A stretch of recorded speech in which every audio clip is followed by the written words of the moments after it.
नमस्कार भाई और बहनों, आप सभी का स्वागत करना चाहता हूं एक और वीडियो में। मैं हूं ध्रुव और आज मैं बात करने वाला हूं हाल ही में 2 दिन पहले घटी हुई 2 घटनाओं के ऊपर।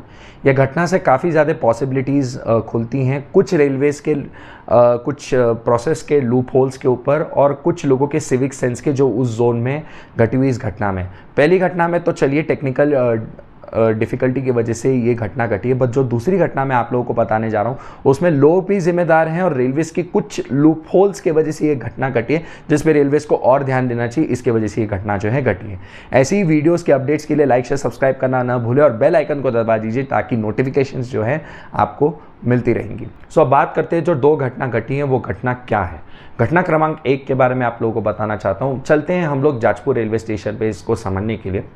चेन्नई न्यू जलपाईगुड़ी एक्सप्रेस जो है लूप लाइन पे जाजपुर रेलवे स्टेशन पे आती ही है।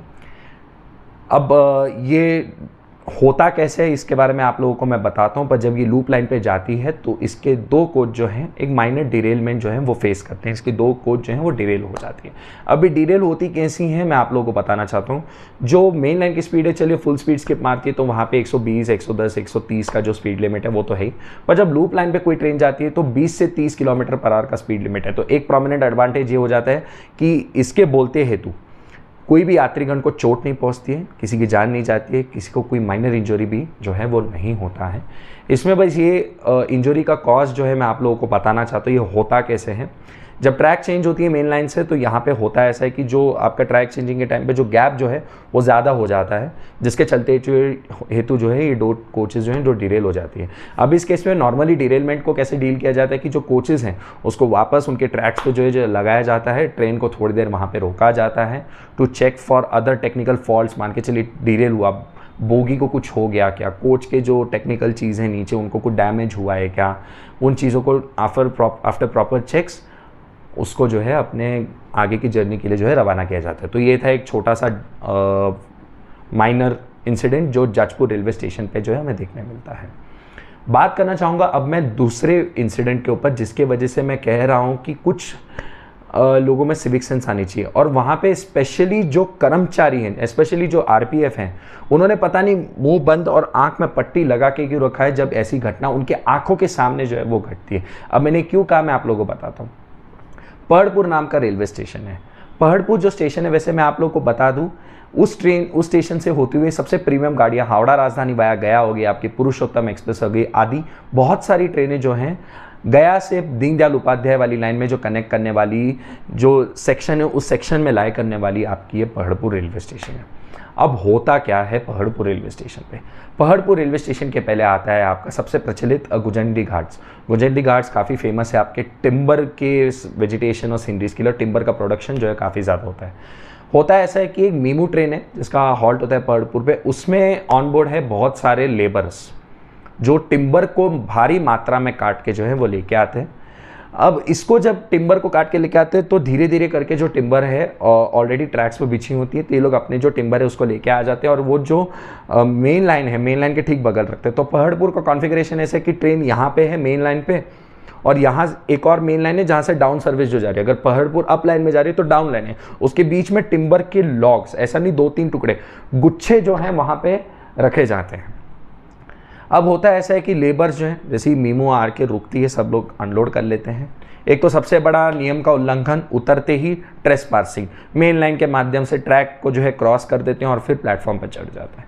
अब टिम्बर वहीं का वहीं रह गया। आरपीएफ उस समय पूरे प्रोसेस में और जो वहाँ के कर्मचारी हैं, ग्राउंड स्टाफ रिस्पॉन्सिबल जो है ऐसी चीज़ों को अवॉइड करना ताकि ट्रेन जो क्रॉस करे उसमें ट्रेन को और यात्रीगणों को कोई घटना ना घटे, कोई चोट ना पहुँचे, उनकी सेफ्टी और सिक्योरिटी जो है मेंटेन रहे और जो प्लेटफॉर्म पे जो लोग बैठे और खड़े उनको चोट ना पहुँचे, उस पर कोई एक्शन लेने के बजाय वहाँ पे कोई मौजूद ही नहीं उस गैर जिम्मेदारी। तो प्रश्न ये उठता है कि वो लोग थे किधर। अच्छा, आते हैं अभी इस पूरी घटना की फर्दर स्टोरी पे। ये लोग आ जाते हैं, ऊपर चढ़ जाते हैं। उसके बाद होता है ऐसा है कि एक सुपरफास्ट एक्सप्रेस आती है, तो उन्हीं में से एक लेबर, एक महिला होती है, चढ़ती है, खड़ी होती हैं ट्रैक के मतलब अपना प्लेटफॉर्म के बगल में। टिम्बर का लॉग उड़ के आता उनके सिर पे गिरता है। इससे इनको एवरलास्टिंग लाइफ चेंजिंग डिसऑर्डर जो है वो होता है, इसमें उनकी जान नहीं जाती है पर चोट काफ़ी गनाव है, उनको बहुत भारी चोट जो है वो पहुंच जाती है। अब इस घटना में देखिए 2 चीज़ आपने जो सुनी उसमें 2 चीज़ जो है वो आपको बहुत क्लियरली दिखती है। एक तो जो एक्शन लिया जा सकता था वो लिया नहीं गया, और दूसरा खुद जो ऐसे लोग विद जीरो सिविक सेंस, मैं एकदम मुंह पे बोलता हूँ, जो ये घटना की है, ये लोगों जिन लोगों ने किया उनके साथ जो हुआ है ना, ये उन्हीं की गलती है। ऐसी घटनाओं से इनको शायद अक्ल आ सकती है। तो दो गलती के बारे में बात कर रहा था, एक तो ये जो एक्शन लिया जा सकता था कोई एक्शन इस पर लिया नहीं गया, और जो महिला को चोट पहुंची वो तो पहुंची, जो वहाँ के ऑन बोर्ड टेक्निकल स्टाफ थे, जो वहाँ का लोको पायलट था, उस पर भी बहुत बड़ा प्रश्न चिन्ह लग जाता है कि आप क्या कर रहे थे। सेक्शन कंट्रोलर के ऊपर प्रश्न उठ जाते हैं, वहाँ की जनरल मैनेजर के ऊपर प्रश्न उठ जाती है, स्टेशन मैनेजर के जो ऊपर क्वेश्चन, इतनी सारी पॉसिबिलिटी छोटी इंसिडेंट से आ सकती है। ये समझना बहुत अनिवार्य, बहुत फॉर रेलवेज, और ऐसे लोगों को बहुत ज़रूरी है अभी।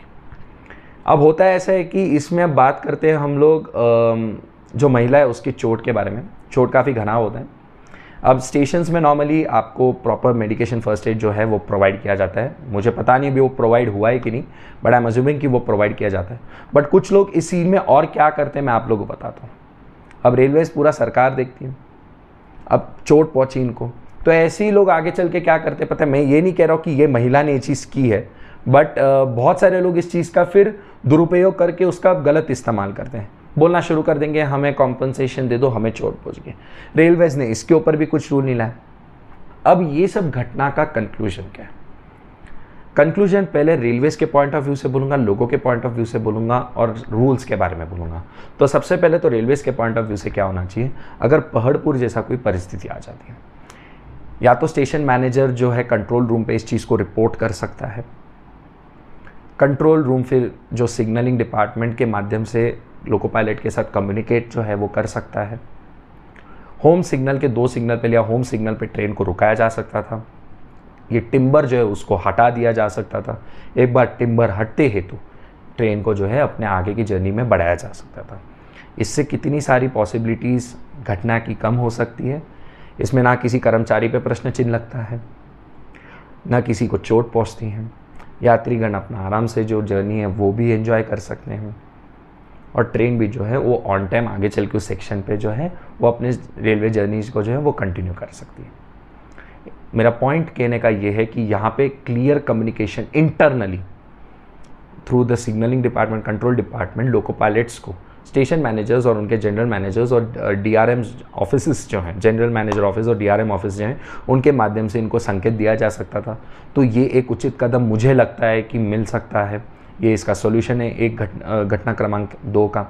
अगर आप लोगों को लगता है कि इससे और भी बढ़िया उचित कदम हो सकता है तो the forum is open for you. आप लोग चाहे तो आप कमेंट सेक्शन का यूज़ कर सकते हैं। दूसरी घटना में दूसरी जो पर्याय सॉल्यूशन जो मैं देना चाहता हूँ with respect to the people, वो ये है कि जो लोग ऐसे काम करते हैं, जो ट्रेसपासिंग करते हैं, जो रील बनाते हैं फास्ट ट्रेन के आसपास, मेरा उनसे सवाल क्यों नहीं रहेगा, मेरा सीधा उनसे हाथ जोड़ विनती है कि रेलवेज़ को आप रेलवेज़ के जगह रहने दीजिए। अगर आपको रेल में रील बनाने का शौक है तो आप टिकट खरीद के उस ट्रेन में ऑनबोर्ड होकर रील्स बनाएं। ये हरकत करके आप लोको पायलट की नौकरी और वहाँ के जो रिस्पॉन्सिबल टेक्निकल स्टाफ है उनकी तो नौकरी खा ही रहे हैं, बट आप खुद की जान को जोखिम में डाल के यात्रीगणों की भी जान को जोखिम में डाल रही है। ये बात आपको समझना बहुत अनिवार्य है। इसलिए मेरा उन लोगों से हाथ जोड़ के विनती है कि अगर आप लोग ऐसे अनुचित कदम उठा रहे हैं, अपने रिस्क पे एक तो आप उठा रहे जिसे उठाने की कोई ज़रूरत नहीं है। एक FOB नाम का चीज़, फुट ओवर ब्रिज नाम का चीज़ दिया गया है, आप उसका इस्तेमाल करते हेतु भी एक प्लेटफॉर्म से दूसरे प्लेटफॉर्म जा सकते हैं। ऐसी चीज़ों को एंटरटेन ना करें। इंडियन रेलवेज़ हमारे लिए बहुत सारी इनोवेशंस जो है वो ला चुका है। इंडियन रेलवेज़ अब नए दौर पे जो है बढ़ रहा है। हमारी भी रिस्पॉन्सिबिलिटी और दायित्व तो होना चाहिए कि रेलवेज़ इतनी सारी सुविधाएं अगर हमें दे रहे हैं तो हमें उसका सही तरीके से इस्तेमाल जो है वो करना चाहिए। तीसरी बात आती है रूल। जैसे कि मैं आप लोगों को कहानी के माध्यम से बता रहा था कि लोग जो पैसे मांगते हैं, सबसे पहले तो कर्मचारी को फिर कड़ी से कड़ी रूल्स जो है वो बनानी चाहिए कि तुरंत ही उनके पास ये रूल जो है इम्पोज होगा, सरकार अप्रूव्ड, वो रूल दिखा के बोलेंगे कि ये देखिए भैया आपकी सज़ा, आपको पैसे नहीं, आपको एक चीज़ मिलेगी, या तो जेल की हवा या तो सज़ा, नहीं तो फाइन।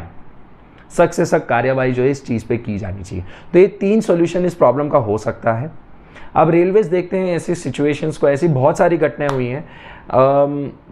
हाल ही में जो गुड्स डिरेल्स हो रही हैं, जो मतलब ECOR जोन में भी इतने सारे डिरेलमेंट्स हुए हैं पिछले 5 सालों में, और सबसे दुखद घटना जो कोरोमंडल एक्सप्रेस की 1 जून को जो होती है, उससे रेलवेज़ को ECOR जोन पे भी जो है वो अच्छी तरीके से जो है ध्यान देनी चाहिए। तो ये वीडियो इस 2 घटना के ऊपर है, तो मैंने सोचा आप लोग के साथ ये जो हाल ही में घटी 2 दिन पहले घटना है उसके बारे में आप लोग को इन्फॉर्मेशन जो है मैं प्रदान करूं।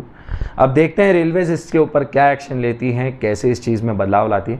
अब मैं इंडियन रेलवेज़ को इस चैनल के माध्यम से भी ये कहना चाहता हूँ कि गलती ही नहीं है ये एक लूप होल है जिसको हम सुधारने का, जो स्कोप ऑफ इम्प्रूवमेंट जिसे हम कहते हैं, वो हम लाने का कोशिश करें। ये बहुत अच्छा रहेगा ताकि ऐसे लोगों को हम अच्छे तरीके से डील कर सकें।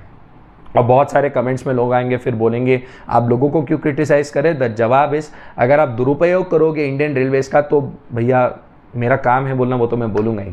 जी हाँ, तो चलिए ये वीडियो में 2 ही चीज़ थी जो मुझे आप लोगों के साथ शेयर करनी थी। अगली वीडियो मैं आप लोगों के साथ जल्दी ही लाने वाला हूँ। एंड आप लोगों को एक छोटा सा अपडेट देना चाहता हूँ कि मेरा अपकमिंग मंथ में मार्च 14 में बर्थडे आने वाला है, माफ़ करें, अपकमिंग मंथ मार्च 14 में मेरा जो बर्थडे है वो आने वाला है। तो 2 जर्नीज प्लान्ड है। एक बस ब्लॉक टू मदुरई में अपने एक ऑफिस फ्रेंड को मिलने वाला हूँ और वहाँ से वापसी बैंगलोर में होने वाली है हमारी डबल डेकर एक्सप्रेस में। तो प्लान्ड है 2 जर्नीज़ अपकमिंग मंथ में। इस साल मैं बहुत सारी जर्नीज़ जो हैं वो प्लान कर रहा हूँ, देखते हैं कैसे हम बैच वाइज इसको साकार कर सकेंगे, हमारी चैनल को जो है वो ग्रो कर सकते हैं। तो इस वीडियो के लिए इतना ही गाइस, मिलते हैं आप सभी को नेक्स्ट वीडियो पे। जय हिंद, जय भारत, भारत माता की जय।